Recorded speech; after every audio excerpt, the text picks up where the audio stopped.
Mami, gusto ko pa mag-walk sa tabi ng beach. Ah, sige anak, pero wag kang lalayo ha. Opo, Mami! Yay!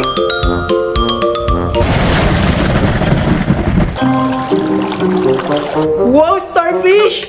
Ay, bakit ko umiyak? Ay, bawal nga pala ako ng starfish. Sige, balik na kayo sa water.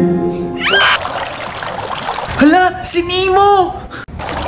Aray! Aray! Ah! Mami! Ouchie! Anak, sa wakas, makaligo na ulit ng dagat. Aray! Aray! Mami, ang sakit! Nakatapak ako ng bato! Naku anak, mukhang bantol ang nakapakan mo! Mukhang nakatapak ng bantol ang anak nyo. Isa po akong nurse. Pwede ko po ba siya tulungan? Sige nurse, mabuti. Dito ka sa dagat nagbabakasyon.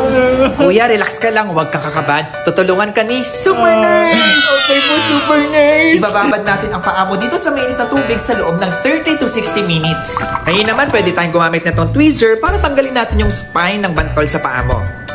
Hello sir, may nakatapak ng bantol dito sa beach. Hingi sana kami natulong sa inyo. Noted ma'am, on the way ng ambulansya namin dyan. Salamat sir. Ma'am, bibigyan muna natin ng pain reliever ang anak nyo habang nag-aantay tayo sa ambulansya. Guys, may nakatapak ng bantol dito. Pakuna na lang ng vital signs at pakiswerohan na rin. Noted ma'am. Doc, may pasyente po tayo, 10-year-old male. Nakatapak po ito ng bantol mga 1 hour ago.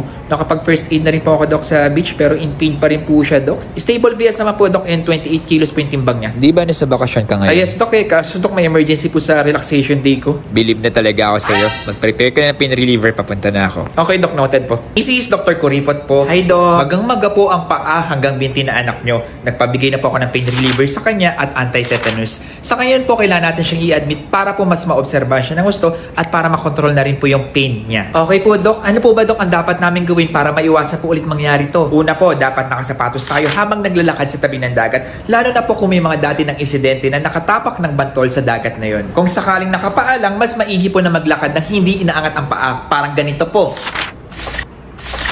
Para maiwasan po na matapakan ang bantol. Maraming salamat po, Dr. Kuripot.